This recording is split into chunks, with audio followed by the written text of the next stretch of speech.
আসসালামু আলাইকুম। বিটিভি চট্টগ্রামের সংবাদে সবাইকে স্বাগত জানাচ্ছি অঙ্কন শ্রেষ্ঠা। প্রথমে সংবাদ শিরোনাম।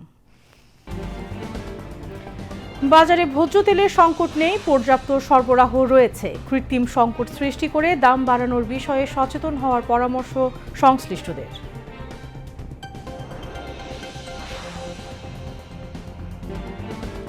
আর্থিক হিসাব সুচারুভাবে সম্পন্নের পাশাপাশি চার্টার্ড অ্যাকাউন্টেন্টদের কৌশলগত পরামর্শ হয়ে ওঠার আহ্বান তথ্য ও সম্প্রচার মন্ত্রী জহির উদ্দিন স্বপনের।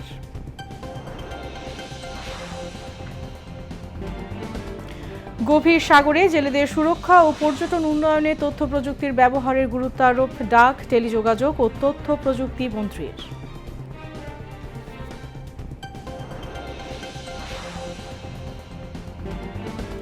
শিক্ষার্থীদের জন্য নিয়মিত বিজ্ঞান চর্চার সুযোগ সৃষ্টির আহ্বান ভূমি ও পার্বত্য চট্টগ্রাম বিষয়ক প্রতিমন্ত্রী ব্যারিস্টার মীর মোহাম্মদ হেলাল উদ্দিনের।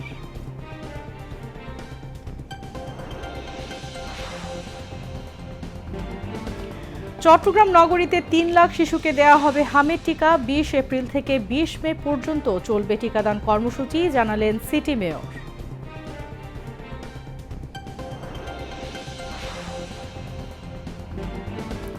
শর্ত ও আস্থার সংকটের মধ্যে ইসলামাবাদে বৈঠকে বসছে যুক্তরাষ্ট্র ও ইরান। পাকিস্তানের প্রধানমন্ত্রীর সাথে ইরান ও যুক্তরাষ্ট্রের প্রতিনিধি দলের পৃথক বৈঠক।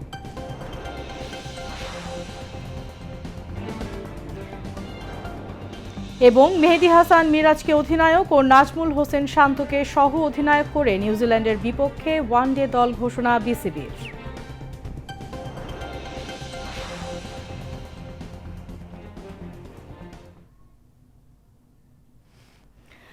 এতক্ষণ সংবাদ শিরোনাম শুনলেন, এবারে বিস্তারিত।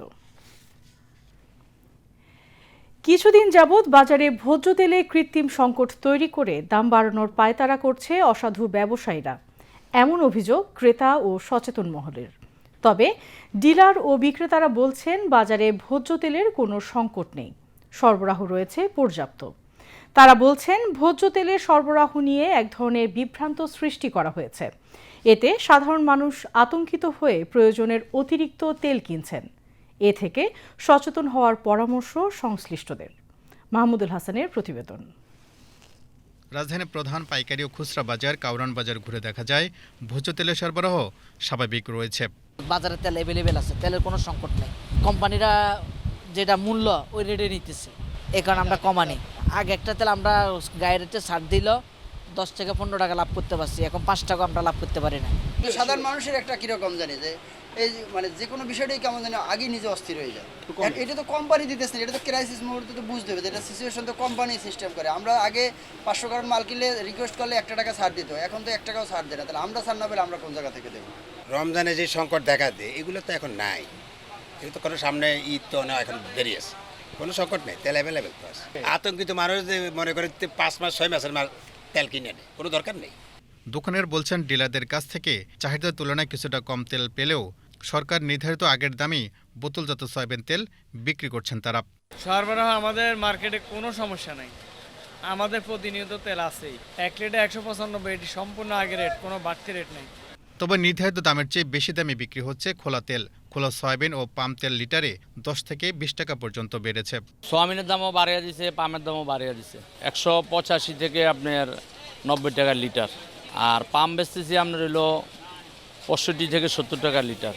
আর ইনটেক যেটা আছে গায়ের রেটের থেকে 5 টাকা কমে দেয় আমাদেরকে, তা আমরা ওই 5 টাকা লাভই ব্যস্ত হয়। ক্রেতারা বলছেন নানা অজুহাতে একটি মহল সিন্ডিকেট করে ভোক্তাদের পকেট কাটছেন। অসাধু ব্যবসায়ীদের বিরুদ্ধে আরও কঠোর পদক্ষেপ গ্রহণের দাবি সাধারণ মানুষের। ব্যবসায়ী আর আমরা জনগণ একটু সচেতন হইতে হবে, কারণ জনগণ ওই যে ক্রাইসিস মনে করে অনেকে একটা জায়গা 2টা নিয়ে যেতেছে, হ্যাঁ, বা 3টা নিয়ে যেতেছে। এর আগেও মানে আগের মাসে 1950 নিলাম, দাম একই। তেলের দামটা তো মানে মানে এই যে স্থিতি আছে এ পর্যন্ত, আবার এখন বাড়বে মনে হইতেছে, কারণ তেলের সংকট দেখা দিচ্ছে, অনেক দোকানে তেল নাই, মানে আটকায় থুয়ে রাখছে না, মানে তেলের দাম বেশি, তারা বোঝাইতেছে দাম দিয়ে মানে বিক্রি করবো। ভোক্তা এবং গভর্নমেন্টের মধ্যে নেগোসিয়েশন করে আমাদেরকে স্বস্তিতে রাখতে হবে, যেহেতু উই আর কাস্টমার। বাজারে সরবরাহ স্বাভাবিক থাকলেও কোনো পণ্য নিয়ে এ ধরনের কৃত্রিম সংকট রোধে সরকারের সময়োচিত পদক্ষেপ ও কঠোর মনিটরিংয়ের তাগিদ সংশ্লিষ্টদের। Mahmudul Hasan, BTV news, Dhaka. জ্বালানি তেল বিতরণে শৃঙ্খলা ও স্বচ্ছতা আনতে কিউআর কোড ভিত্তিক ফুয়েল পাস অ্যাপের পরীক্ষামূলক কার্যক্রম চলছে। ঢাকায় 2টি ফিলিং স্টেশনে শুরু হওয়া এই কার্যক্রমে ধীরে ধীরে বাড়ছে ব্যবহারকারীর সংখ্যা। আরও জানাচ্ছেন গোলাম মুর্তজা। জ্বালানি তেল নিতে দীর্ঘ লাইন আর বিশৃঙ্খলা এ যেন নিত্যদিনের চিত্র। এই পরিস্থিতি বদলাতে কিউআর কোড ভিত্তিক ফুয়েল পাস অ্যাপের পরীক্ষামূলক কার্যক্রম চলছে। রাজধানী তেজগাঁওয়ের ট্রাস্ট ফিলিং স্টেশনে অ্যাপের মাধ্যমে জ্বালানি বিতরণ চলছে। এর সঙ্গে আজ থেকে আসাদগেটে সোনার বাংলা ফিলিং স্টেশনেও শুরু হয়েছে এই কার্যক্রম। এখন কিউআর কোড স্ক্যান করেই গ্রাহকদের নির্ধারিত বরাদ্দ অনুযায়ী দেওয়া হচ্ছে তেল। ফলে অতিরিক্ত জ্বালানি নেওয়ার সুযোগ কমছে এবং পুরো প্রক্রিয়ায় শৃঙ্খলা আসছে। সংশ্লিষ্টরা বলছেন, এই প্রযুক্তি নির্ভর পদ্ধতির মাধ্যমে জ্বালানি বিতরণে স্বচ্ছতা বাড়ছে এবং মনিটরিং সহজ হচ্ছে। তবে বয়স্ক বা প্রযুক্তিতে কম অভ্যস্ত ব্যবহারকারীদের জন্য শুরুতে কিছুটা চ্যালেঞ্জ থাকতে পারে। 1 থেকে 1.5 ঘন্টা হয়েছে আমি আসছি। সবাই যখন অ্যাপে চলে আসবে হয়তোবা সবারই 7 ঘন্টা না লাগলেও হয়তোবা 2 ঘন্টার মধ্যে সবাই তেল পেয়ে যাবে। আশা করি হয়তোবা এর চেয়েও কম সময় পেয়ে যেতে পারে। অতিরিক্ত তেল নেওয়া তো ডেফিনেটলি বন্ধ। 10 লিটারের বেশি আমি নিতে পারবো না। আমি পার ডে একবারই তেল নিতে পারবো। এই যে আপনি চাইলেই দিনে 2 বার 3 বার তেল নিতে পারবেন না, চাইলেই বাসায় নিয়ে তেল স্টোর করতে পারবেন না। উনি যেমন অ্যাপসে আসছেন, লাইন মাত্র উনি 1-1.5 ঘন্টা ওয়েট করছে, তা আমরা তো 8 ঘন্টা ওয়েট করছি। আগে যেমন অ্যাপসে ইনস্টল করে আমি 1-1.5 ঘন্টা ওয়েট করে চলে আসতে পারতাম। এইটা ভালো আমি মনে করি, বিকজ অনেকে দেখা গেছে স্টক করতেছে বা নানানভাবে অবৈধভাবে বিক্রি করার চেষ্টা করতেছে। এতে হলে কি হলো, একজনের যতটুকু প্রয়োজন সে মান্থলি ততটুকুই নিতে পারবে, এর বেশি নিতে পারবে না।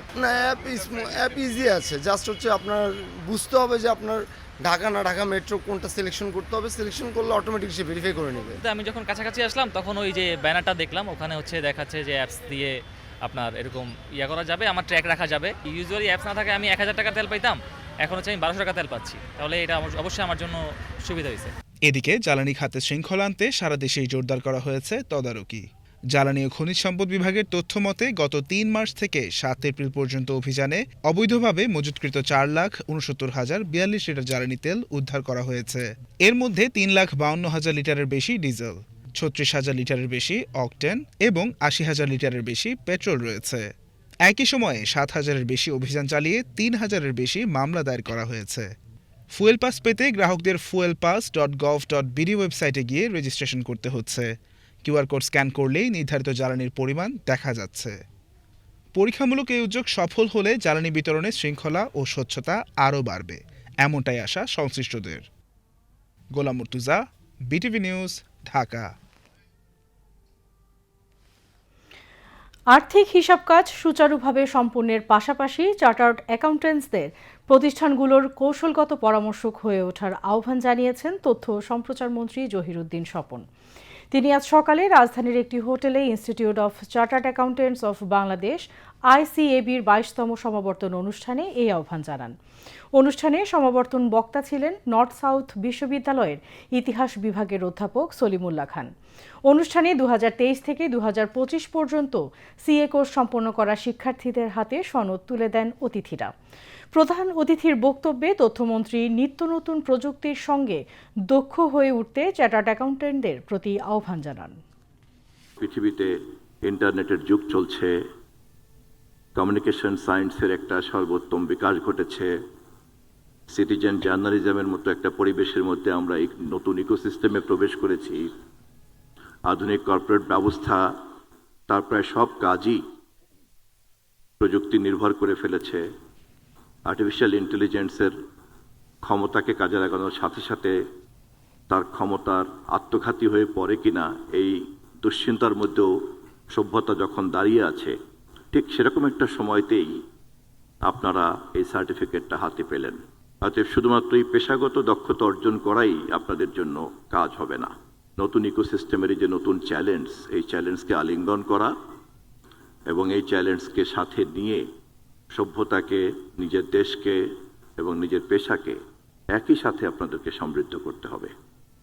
এবং সে কারণেই শুধুমাত্রই ইনস্টিটিউট থেকে পাওয়া যে প্রাতিষ্ঠানিক অথবা একাডেমিক জ্ঞান, তার মধ্যে আটকে থাকলে আপনার মেধার সম্পূর্ণটা আপনি দেশ, জাতিকে, আপনার প্রতিষ্ঠানকে এবং সভ্যতাকে দিতে পারবেন না। যে সার্টিফিকেটটা হাতে নিয়ে একই সঙ্গে চারিপাশের যে প্রযুক্তির সংমিশ্রণের কারণে যে এক নতুন প্রেক্ষাপট তৈরি হয়েছে সে বিষয়েও একটা সার্বক্ষণিক সচেতনতা এবং সজাগ দৃষ্টিভঙ্গি আপনাদের থাকতে হবে। শুধুমাত্র হিসাব বিজ্ঞানীর কাঠামোতে নিজেকে চিন্তা না করে আপনারা নিজেদেরকে স্ট্র্যাটেজিক অ্যাডভাইজার হিসাবেও কিন্তু আপনাদেরকে চিন্তা করতে হবে নিজেদেরকে, এবং সেভাবেই তৈরি করতে হবে।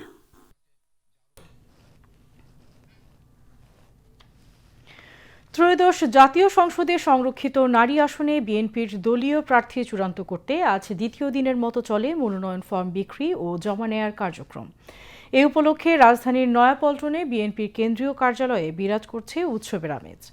মনোনয়ন ফর্ম বিক্রি ও জমা নেয়ার 3 দিনের এই কার্যক্রম শেষ হচ্ছে আগামীকাল। জাতীয় সংসদে সংরক্ষিত নারী আসন বন্টনে বিএনপি জোট 36টি, জামায়াতে ইসলাম জোট 13টি, স্বতন্ত্ররা মিলে পাবে 1টি আসন। বিস্তারিত জানাচ্ছেন শোয়েব আহমেদ। জাতীয় সংসদের সংরক্ষিত নারী আসনে সংসদ সদস্য প্রার্থী ও তাদের সমর্থকদের পদচারণায় সরব বিএনপির কেন্দ্রীয় কার্যালয়। মনোনয়ন ফর্ম বিক্রির দ্বিতীয় দিনে দলের সিনিয়র যুগ্ম মহাসচিব রুহুল কবির রিজভী বলেন, বিগত সময়ে আন্দোলন সংগ্রামে সংশ্লিষ্ট নারী নেত্রীরাই এখানে যোগ্য বলে বিবেচিত হবেন। তার আশা, দক্ষতার সাথেই যোগ্য নারী নেত্রীরা সংসদে দল ও দেশের প্রতিনিধিত্ব করবেন। দলের আন্দোলন সংগ্রামে যাদের ভূমিকা রয়েছে এবং যাদের দক্ষতা রয়েছে পার্লামেন্টে কথা বলার অত্যন্ত যুক্তি সহকারে, এবং সমাজে যাদের অত্যন্ত সুনাম আছে তাদেরকেই নিশ্চয়ই দল বাছাই করবে বলে আমার দৃঢ় বিশ্বাস। দীর্ঘ প্রতীক্ষার পর ত্রয়োদশ জাতীয় সংসদে নিজেদের প্রতিনিধিত্ব নিশ্চিত করতে নারী নেত্রীদের মধ্যে দেখা যায় ব্যাপক উৎসাহ উদ্দীপনা। খুবই আনন্দিত এবং আশাবাদী ইনশাআল্লাহ। আমরা দীর্ঘ 17 বছরে অনেক কষ্টে ছিলাম। এবারে আমাদের দল ক্ষমতায় আসায় আমরা বিএনপির নারী নেত্রীরা আমরা ফরম নিতে পারতেছি, এই জন্য আমাদের খুব ভালো লাগতেছে। আসছি হচ্ছে সেই পাহাড় থেকে, তো আজকে আমার এসে খুবই ভালো লাগছে। আমি এই জীবনে প্রথমবার বিএনপির একজন ক্ষুদ্র নেত্রী হিসেবে আমি এই যে ফরম কিনতে আসছি, তো আমার খুবই ভালো লাগছে। ফরম নিতে পেরে তো অবশ্যই আমি খুব হ্যাপি, মানে খুশি। মনোনয়ন প্রত্যাশীরা এ সময় প্রত্যয় ব্যক্ত করে বলেন, নির্বাচিত হলে তারা দেশের কল্যাণে নিবেদিত থাকবেন। আমি নির্বাচিত হলে আমি ইনশাআল্লাহ আমি জনগণের পাশাপাশি থাকবো এবং জনগণের সাথে কাজ করব এবং তাদের মনের সুখ দুঃখে আমি তাদের সঙ্গী হিসেবে থাকতে চাই। তাদের সাথে আমি কাঁধে কাঁধ মিলে হাতে হাত রেখে আমি কাজ করতে চাই। আমি নির্বাচিত হলে আমাদের এলাকায় যে দুস্থ গরিব মহিলা আছে এবং শিশু এবং মায়েদের জন্য আমি কাজ করব। অনেক ভালো লাগছে, মেয়েদের জন্য বিশেষ করে মানুষের জন্য কাজ করতে চাই। আমি চাই যে পঞ্চগড়ের মানুষের জন্য কর্মসংস্থানের ব্যবস্থা করতে, বিশেষ করে মেয়েদের জন্য। আমি একজন কণ্ঠশিল্পী, সেই জায়গা থেকে আমাদের শিল্পীদেরও যে যত রকম সুবিধা অসুবিধা আছে সেগুলো নিয়েও কথা বলতে চাই। সৎ এবং নিষ্ঠাবান থেকে মানব সেবা করাই আমার একমাত্র উদ্দেশ্য। বাংলাদেশ থেকে সমস্ত ধরনের গুম, খুন, বিচার বহির্ভূত হত্যা এগুলো চিরতরে নির্মূল আমি ইনশাল্লাহ করতে চাই। রবিবার 12 এপ্রিল শেষ হবে ফর্ম বিক্রি ও জমা নেওয়ার সময়। এরপর যাচাই বাছাই শেষে চূড়ান্ত প্রার্থীদের নাম ঘোষণা করবে বিএনপির সংসদীয় board. Shoaib Ahmed, BTV news, Dhaka. গভীর সমুদ্রে জেলেদের সুরক্ষা এবং পর্যটনের উন্নয়নে তথ্য প্রযুক্তির ব্যবহারের উপর গুরুত্ব আরোপ করেছেন ডাক, টেলিযোগাযোগ ও তথ্য প্রযুক্তি মন্ত্রী ফকির মাহবুব আনাম। দুপুরে কক্সবাজারে সবার জন্য ইন্টারনেট শীর্ষক এক মতবিনিময় সভায় তিনি বলেন, জেলেরা যখন গভীর সাগরে নেটওয়ার্কের বাইরে চলে যান তখন তারা বিচ্ছিন্ন হয়ে পড়েন। এজন্য জেলেদের সহায়তায় নিজস্ব স্যাটেলাইট প্রযুক্তিকে কাজে লাগিয়ে দ্রুত এই সমস্যার সমাধানের উদ্যোগ নিয়েছে সরকার। মন্ত্রী বলেন, বর্তমান সরকার মানুষের দোরগোড়ায় ইন্টারনেট সেবা পৌঁছে দিতে অঙ্গীকারাবদ্ধ। পর্যায়ক্রমে হাসপাতাল সহ সকল গুরুত্বপূর্ণ জনসমাগম স্থলে উচ্চগতির ইন্টারনেট নিশ্চিত করা হবে। একই সঙ্গে মন্ত্রী কক্সবাজারে পর্যটনের উন্নয়নে তথ্য প্রযুক্তি ব্যবহার বাড়ানোর পরামর্শ দেন। জেলা প্রশাসকের সম্মেলন কক্ষে জেলা প্রশাসক মোহাম্মদ আব্দুল মান্নানের সভাপতিত্বে অনুষ্ঠানে ডাক ও টেলিযোগাযোগ সচিব Abdul Nasir Khan, police super ANM Sajidur Rahman সহ BTCL এর ঊর্ধ্বতন কর্মকর্তা ও স্থানীয় ব্যবসায়ী নেতৃবৃন্দ উপস্থিত ছিলেন। পরে মন্ত্রী কক্সবাজার হিলডাউন সার্কিট হাউসে বিটিসিএল, টেলিটক ও সাবমেরিন কেবল সহ ডাক ও টেলিযোগাযোগ বিভাগের বিভিন্ন দপ্তরের কর্মকর্তাদের সাথে এক মতবিনিময় সভায় মিলিত হন। এ সময় মন্ত্রী বলেন, জনগণের দোরগোড়ায় দ্রুত গতির ইন্টারনেট ও ডিজিটাল সেবা পৌঁছে দেওয়াই সরকারের মূল লক্ষ্য। তিনি বিটিসিএল ও টেলিটকের সেবার মান দ্রুত উন্নত করার তাগিদের পাশাপাশি ডাক বিভাগের লোকসান কমিয়ে আনতে আধুনিক ও বহুমুখী সার্ভিস চালুর নির্দেশনা দেন। মন্ত্রী বলেন, প্রতিটি সার্ভিস সেক্টরে কর্মসংস্থান সৃষ্টি এবং দক্ষ জনবল নিয়োগের মাধ্যমে ডিজিটাল বাংলাদেশ বিনির্মাণের সব দপ্তরকে একযোগে কাজ করতে হবে। সভায় প্রধানমন্ত্রীর উপদেষ্টা রেহান আসিফ আসাদ এবং ডাক ও টেলিযোগাযোগ সচিব আব্দুল নাসের খান উপস্থিত ছিলেন। শিক্ষার্থীদের জন্য নিয়মিত বিজ্ঞান চর্চার সুযোগ সৃষ্টির গুরুত্ব আরোপ করে ভূমি ও পার্বত্য চট্টগ্রাম বিষয়ক প্রতিমন্ত্রী ব্যারিস্টার মীর মোহাম্মদ হেলাল উদ্দিন বলেছেন, এজন্য সুযোগ সুবিধার প্রয়োজন হলে সহযোগিতা করা হবে। সকালে চট্টগ্রামের হাটহাজারীতে উপজেলা প্রশাসন আয়োজিত 10ম জাতীয় বিজ্ঞান অলিম্পিয়াড এবং 10ম জাতীয় বিজ্ঞান বিষয়ক কুইজ প্রতিযোগিতার পুরস্কার বিতরণ অনুষ্ঠানে তিনি এ কথা বলেন। মন্ত্রী বলেন, শিক্ষার্থীরা দেশের সমস্যা সমাধানে নানামুখী চিন্তাভাবনা করছে, যা বিজ্ঞান মেলায় তারা তুলে ধরছে। তিনি বলেন, বিজ্ঞান চর্চার বিষয়গুলো শুধু আনুষ্ঠানিক হলে হবে না, এসব বিষয় নিয়মিত চর্চার বিষয় হতে হবে। প্রতিমন্ত্রী বিজ্ঞান অলিম্পিয়াড ও কুইজে অংশগ্রহণকারী ছাত্রছাত্রীদের মাঝে পুরস্কার বিতরণ করেন। উপজেলা নির্বাহী কর্মকর্তা মোহাম্মদ আব্দুল্লাহ আল মুমিনের সভাপতিত্বে অনুষ্ঠানে বিভিন্ন বিদ্যালয়ের শিক্ষক ও শিক্ষার্থীরা উপস্থিত ছিলেন। পরে প্রতিমন্ত্রী উপজেলা পরিষদ সম্মেলন কক্ষে 15 জন দুস্থ নারীর হাতে সেলাই মেশিন তুলে দেন। এছাড়া প্রতিমন্ত্রী উপজেলার ধলই ইউনিয়নের আনন্দবাজার সড়ক ও সরকার হাট পেশকার হাট সংযোগ সড়ক প্রশস্তকরণ কাজের উদ্বোধন করেন। আমাদের অর্থনীতির কাঠামোর মধ্যে আনতে না পারি তাহলে বাংলাদেশের উন্নতি কোনোভাবেই সম্ভব নয়। কারণ 18 কোটি মানুষের দেশে যেখানে 9 কোটি মহিলা বা নারী, তাদেরকে যদি আমরা আমাদের ইকোনমিক সার্কুলেশনের বাইরে রাখি বা আমরা যদি অর্থনৈতিক কাঠামোর বাইরে রাখি, তাহলে দেশের অর্ধেক জনগোষ্ঠী অর্থনীতিতে কন্ট্রিবিউটই করছে। তো অর্ধেক জনগোষ্ঠীর কন্ট্রিবিউশন দিয়ে তো আর বাংলাদেশের মতো এত বড় একটি দেশ সামনের দিকে এগিয়ে নিয়ে যাওয়া সম্ভব না। তো খুশির বিষয়, সরকার যেমন চেষ্টা করছে একইভাবে আমাদের নারীরাও চেষ্টা করছে এগিয়ে আসতে।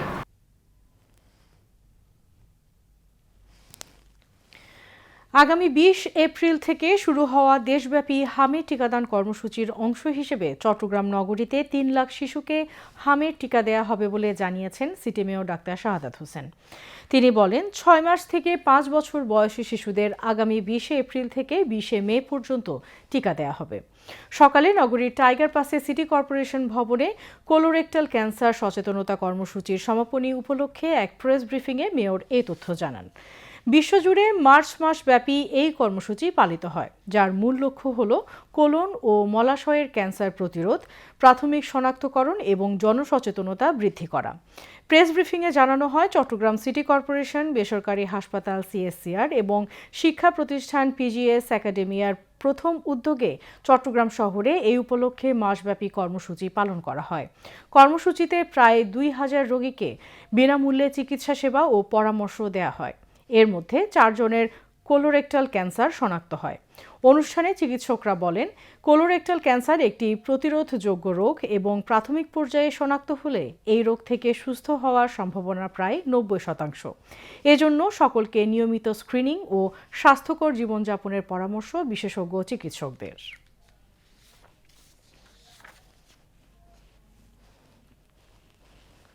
20 এপ্রিল থেকে 20 মে এই 1 মাস আমাদের 3 লক্ষ শিশুদেরকে হামের টিকা আমরা দিব, 6 মাস থেকে যাদের বয়স 5 বছর। এই 20 মের বাইরে গিয়ে যদি কেউ মনে করে যে তাদের হামের টিকা দরকার, সেই কর্মসূচি অব্যাহত থাকে। এইচপিভিভি, হিউম্যান প্যাপিলোমা ভাইরাস, এই ভ্যাকসিনটি আমরা মূলত যাদের বয়স, আমরা এটা 9 বছর থেকে 15 বছরের মেয়েদেরকে আমরা ইনিশিয়ালি দিয়েছি। এখন 10 বছরের যারা মেয়ে বাচ্চা আছে, যারা স্কুল গোয়িং আর কি, এই বাচ্চাদেরকে আমরা এই ভ্যাকসিনের আওতায় আমরা এনেছি এবং আমরা এই কর্মসূচিটি কিন্তু আগেও আমরা চালু করেছি এবং আবার আমরা সেটা চালু করছি, চলমান আছে এখন এই জন্য আপনাদের যদি কোনো এই ধরনের ভ্যাকসিন দেওয়ার কোনো রোগী থাকে, 10 বছরের মেয়ে বাচ্চা, আপনারা এই হিউম্যান প্যাপিলোমা ভাইরাস ভ্যাকসিন, এই ভ্যাকসিনটার মূল কাজ হচ্ছে জরায়ুর মুখে যে ক্যান্সার হয়, এই জরায়ুর মুখে ক্যান্সার প্রতিরোধ করার জন্য এই ভ্যাকসিনটা আমরা দিচ্ছি। এবারে আন্তর্জাতিক সংবাদ।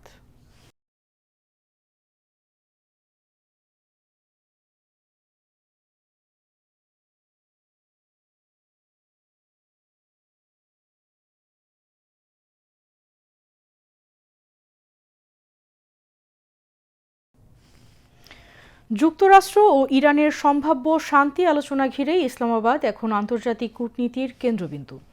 কঠোর নিরাপত্তার মধ্যে বৈঠকের প্রস্তুতি চললেও শর্ত আর পাল্টা অবস্থানে এখনও স্পষ্ট দূরত্ব ওয়াশিংটন ও তেহরানের মধ্যে। লেবাননের যুদ্ধবিরতি, ইরানের জব্দ সম্পদ এবং হরমুজ প্রণালী, এই 3 ইস্যু ঘিরেই জটিল হয়ে উঠেছে সমীকরণ। ইতোমধ্যে ইসলামাবাদে পৌঁছেছে যুক্তরাষ্ট্র ও ইরানের প্রতিনিধি দল। সব মিলিয়ে আলোচনার ফলাফল নিয়ে তৈরি হয়েছে অনিশ্চয়তা। বিস্তারিত ডেস্ক রিপোর্টে। পাকিস্তানের রাজধানী ইসলামাবাদ এখন কার্যত একটি সুরক্ষিত কূটনৈতিক জোন। যুক্তরাষ্ট্র ও ইরানের সম্ভাব্য শান্তি আলোচনাকে সামনে রেখে শহর জুড়ে নেওয়া হয়েছে নজিরবিহীন নিরাপত্তা ব্যবস্থা। 2 দিনের সরকারি ছুটি ঘোষণা করেছে পাকিস্তান সরকার। মোতায়েন করা হয়েছে বিপুল সংখ্যক আইনশৃঙ্খলা বাহিনী।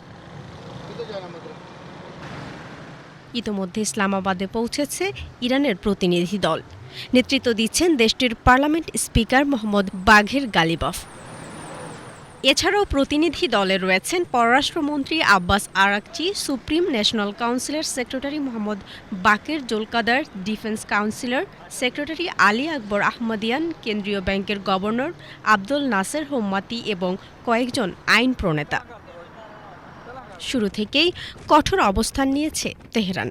ইরান স্পষ্ট করে দিয়েছে যুক্তরাষ্ট্রের সঙ্গে আলোচনা শুরুর আগে 2টি শর্ত পূরণ করতে হবে: লেবাননে কার্যকর যুদ্ধবিরতি এবং ইরানের জব্দ করা সম্পদ মুক্ত করা। এই 2টি ইস্যুতে কোনো অগ্রগতি না হলে আলোচনায় বসার প্রশ্নই উঠছে না বলে ইঙ্গিত দিয়েছেন তারা। এছাড়াও ইরানের প্রতিনিধি দলকে বহনকারী বিশেষ বিমানের ভেতরে একটি ছবি শেয়ার করেছেন দেশটির পার্লামেন্টের স্পিকার বাঘের গালিবফ। এক্স প্ল্যাটফর্মে ছবিটি শেয়ার করে তিনি লেখেন, এই ফ্লাইটে আমার সঙ্গীরা মিনাব 168। এটি ছিল মিনাবের একটি প্রাথমিক বিদ্যালয়ে হামলায় নিহত শিশু ও কর্মীদের প্রতি স্পিকারের শ্রদ্ধা নিবেদন। অন্যদিকে আলোচনাকে ইতিবাচকভাবে দেখছে ওয়াশিংটন। মার্কিন প্রশাসনের পক্ষ থেকে বলা হচ্ছে, নির্দিষ্ট নির্দেশনা নিয়েই আলোচনায় অংশ নিচ্ছে তাদের প্রতিনিধি দল। তবে একই সঙ্গে ইরানকে সতর্কবার্তাও দেয়া হয়েছে, কোনো ধরনের কৌশলী আচরণ বা প্রতারণা মেনে নেওয়া হবে না। If the Iranians are willing to negotiate in good faith, we're certainly willing to extend the open hand. If they're going to try to play us, then they're going to find that the negotiating team is not that receptive. So we're going to try to have a positive negotiation. The president has gave us some pretty clear guidelines. এই বৈঠকের agenda এখনও চূড়ান্ত না হলেও যুক্তরাষ্ট্রের প্রস্তাবিত পরিকল্পনায় বেশ কিছু গুরুত্বপূর্ণ বিষয় সামনে এসেছে। এর মধ্যে রয়েছে ইরানের ইউরেনিয়াম সমৃদ্ধকরণ কর্মসূচি, ব্যালিস্টিক ক্ষেপণাস্ত্র উন্নয়ন, অর্থনৈতিক নিষেধাজ্ঞা শিথিল এবং কৌশলগতভাবে গুরুত্বপূর্ণ হরমুজ প্রণালী পুনরায় চালু করা। Its presence inside this newly revealed mega missile city strongly suggests ইরানের অবরোধের কারণে জাহাজ চলাচল বন্ধ থাকায় অর্থনৈতিক বাজারে তৈরি হয়েছে অস্থিরতা। যদিও সাম্প্রতিক যুদ্ধবিরতির পরপরই এই নৌপথ চালু হওয়ার কথা ছিল, বাস্তবে এখনও কার্যকর হয়নি। তবে যুক্তরাষ্ট্রের পক্ষ থেকে খুব শীঘ্রই এই প্রণালীটি খুলে দেওয়ার আশাবাদ ব্যক্ত করা হয়েছে। 2 পক্ষের অবস্থান এখনও মুখোমুখি অবস্থায় থাকলেও আলোচনা শুরু হলে পরিস্থিতি কোন দিকে মোড় নেয় সেটি এখন দেখার বিষয়। কারণ এই বৈঠকের প্রভাব সীমাবদ্ধ থাকবে না শুধু যুক্তরাষ্ট্র ও ইরানের মধ্যেই, বরং এর প্রভাব পড়বে গোটা বিশ্বে। জাকিয়া জামান আনিকা, বিটিভি নিউজ। এদিকে ইসরায়েল ও হিজবুল্লাহর মধ্যে চলমান সংঘাত নিরসনে যুদ্ধবিরতি নিয়ে আলোচনার লক্ষ্যে আগামী মঙ্গলবার ওয়াশিংটনে বসছে ইসরায়েল ও লেবানন। লেবাননের প্রেসিডেন্টের কার্যালয়ের এক বিবৃতিতে এই তথ্য জানানো হয়েছে। লেবাননের প্রেসিডেন্ট জোসেফ আউনের কার্যালয় জানিয়েছে, 2 দেশের প্রতিনিধিরা মার্কিন পররাষ্ট্র দপ্তরে বৈঠকে বসবেন। বৈঠকের উদ্দেশ্য হল যুদ্ধবিরতির ঘোষণা এবং সরাসরি আলোচনা শুরুর একটি তারিখ নির্ধারণ করা। জানা গেছে এই আলোচনার আয়োজন করতে শুক্রবার যুক্তরাষ্ট্রে নিযুক্ত লেবানন ও ইসরায়েলের রাষ্ট্রদূত এবং লেবাননে নিযুক্ত মার্কিন রাষ্ট্রদূতের মধ্যে একটি ফোনালাপ অনুষ্ঠিত হয়েছে। উত্তর আরব সাগর থেকে বিপদ সংকেত পাঠানো একটি বাণিজ্যিক জাহাজের বাংলাদেশি সহ 18 জন নাবিককে উদ্ধার করেছে পাকিস্তানের নৌবাহিনী। গতকাল পাকিস্তানের আন্তঃবাহিনী জনসংযোগ দপ্তর ISPR এর তথ্য জানিয়েছে। এক বিবৃতিতে জানানো হয়, পাকিস্তান উপকূল থেকে প্রায় 200 নটিক্যাল মাইল দূরে আরব সাগরে উত্তরে গোল্ড অটাম নামের একটি বাণিজ্যিক জাহাজ থেকে জরুরি বিপদ সংকেত পাঠানো হয়। এই সংকেত পেয়ে পাকিস্তানের নৌবাহিনীর জাহাজ PNS হুনাইন অনুসন্ধান ও উদ্ধার কাজ শুরু করে। উদ্ধার পাওয়া নাবিকদের মধ্যে বাংলাদেশ, মিয়ানমার, চীন, ইন্দোনেশিয়া ও ভিয়েতনামের নাগরিক রয়েছেন। তাদের সবাইকে নিরাপদ স্থানে সরিয়ে নেওয়া হয়েছে। আবারও দেশের খবর। Chittagong women chamber of commerce and ইন্ডাস্ট্রিজের আয়োজনে শুরু হয়েছে 15তম আন্তর্জাতিক মহিলা SME বাণিজ্য মেলা। বিকেলে নগরীর পোলো গ্রাউন্ড মাঠে মাসব্যাপী মেলার উদ্বোধন করেন city mayor doctor Shahadat Hossain. অনুষ্ঠানে সংসদ সদস্য Abu Sufian, Chittagong women chamber of commerce and ইন্ডাস্ট্রিজের প্রেসিডেন্ট আবিদা সুলতানা সহ অন্যান্য নেতৃবৃন্দ উপস্থিত ছিলেন। গণভোটের রায় বাস্তবায়নের দাবিতে সমাবেশ ও বিক্ষোভ মিছিল করেছে চট্টগ্রাম মহানগরী জামায়াতে ইসলামী ও 11 দলীয় জোট। বিকেলে নগরীর আন্দরকিল্লা শাহী জামে মসজিদ প্রাঙ্গণে সমাবেশে মহানগরী জামায়াতে ইসলামীর আমির মোহাম্মদ নজরুল ইসলাম সহ 11 দলীয় জোটের নেতৃবৃন্দ বক্তব্য রাখেন। পরে একটি বিক্ষোভ মিছিল বের করা হয়। মিছিলটি নগরীর মোমিন রোড হয়ে প্রেস ক্লাব প্রদক্ষিণ করে। চট্টগ্রাম নগরীর 16 শহর চিটাগাং শপিং কমপ্লেক্সে অগ্নিকাণ্ডের ঘটনা ঘটেছে। খবর পেয়ে ফায়ার সার্ভিসের 5টি ইউনিট দ্রুত ঘটনাস্থলে পৌঁছে আগুন নিয়ন্ত্রণে আনে। ফায়ার সার্ভিসের উপপরিচালক জসিমউদ্দিন বলেন, সকাল 9:45 দিকে আগুনের খবর আসে। এরপর ফায়ার সার্ভিসের 5টি ইউনিট 1 ঘন্টার চেষ্টায় আগুন নিয়ন্ত্রণে আনে। আগুন লাগার কারণ ও ক্ষয়ক্ষতি সম্পর্কে এখনো কিছু জানা যায়নি। 40 মিনিটের সময় আগুনের সূত্রপাত হয়। আমাদের ফার্স্ট ইউনিট ঘটনাস্থলে এসে চট্টগ্রাম শপিং কমপ্লেক্স 1 নম্বর গেটের নিচের তলায় আগুন দেখতে পাই। সাথে সাথে আমাদের ফায়ার ফাইটার এবং টিম আবার অফিসার সহ তারা আগুনকে ট্রেস আউট করার চেষ্টা করে এবং আগুনটা নিয়ন্ত্রণে আনে। প্রায় 1 ঘন্টা চেষ্টার পর আমরা আগুন নিয়ন্ত্রণে এনেছি।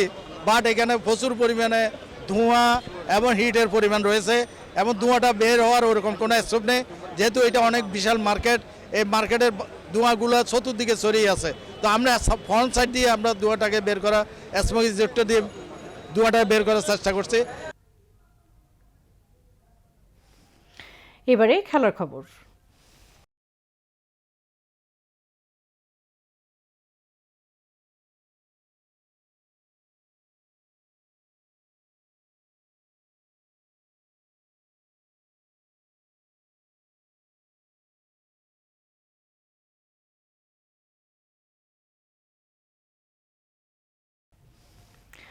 ক্রিকেট।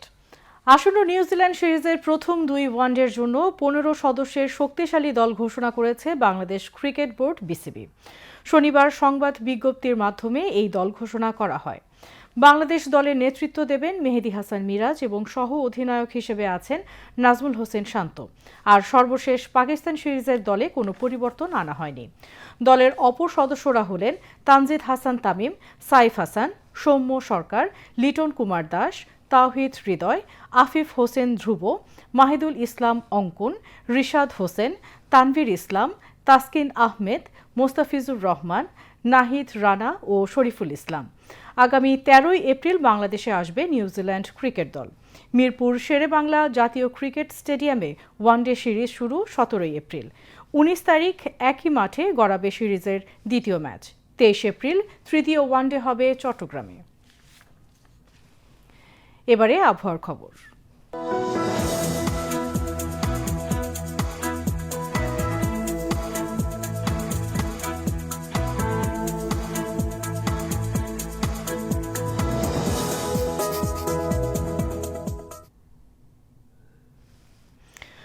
পতেঙ্গা আবহাওয়া অফিস জানিয়েছে আগামীকাল সন্ধ্যা ৬টা পর্যন্ত চট্টগ্রাম এবং পার্শ্ববর্তী এলাকায় আকাশ আংশিক মেঘলা সহ অথবা সাময়িকভাবে মেঘাচ্ছন্ন থাকতে পারে। তবে দুই এক জায়গায় সাময়িকভাবে দমকা বা ঝোড়ো হাওয়া সহ বৃষ্টি অথবা বজ্রসহ বৃষ্টিপাতের সম্ভাবনা রয়েছে। অন্যত্র আকাশ আংশিক মেঘলা সহ আবহাওয়া প্রধানত শুষ্ক থাকতে পারে। দিন ও রাতের তাপমাত্রা প্রায় অপরিবর্তিত থাকতে পারে। পরবর্তী ২৪ ঘন্টায় আবহাওয়ার সামান্য পরিবর্তনের সম্ভাবনা রয়েছে। নগরীতে আজ সর্বোচ্চ তাপমাত্রা ছিল ৩২.৫ ডিগ্রি সেলসিয়াস, যা স্বাভাবিকের চেয়ে ০.৭ ডিগ্রি বেশি, এবং সর্বনিম্ন তাপমাত্রা ছিল ২৪.৩ ডিগ্রি সেলসিয়াস, যা স্বাভাবিকের চেয়ে ০.৯ ডিগ্রি বেশি। আগামীকাল চট্টগ্রামে সূর্যোদয় ৫টা ৩৬ এবং সূর্যাস্ত ৬টা ১২। এবার জানিয়ে দিচ্ছি কর্ণফুলী নদীতে আগামীকালে জোয়ার ভাটার সময়সূচি। জোয়ার শুরু হবে রাত ৩টা ৭, ভাটা সকাল ৯টা ২৯। পরবর্তী জোয়ার শুরু হবে বিকেল ৩টা ৩৬ এবং ভাটা রাত ৯টা ৪১।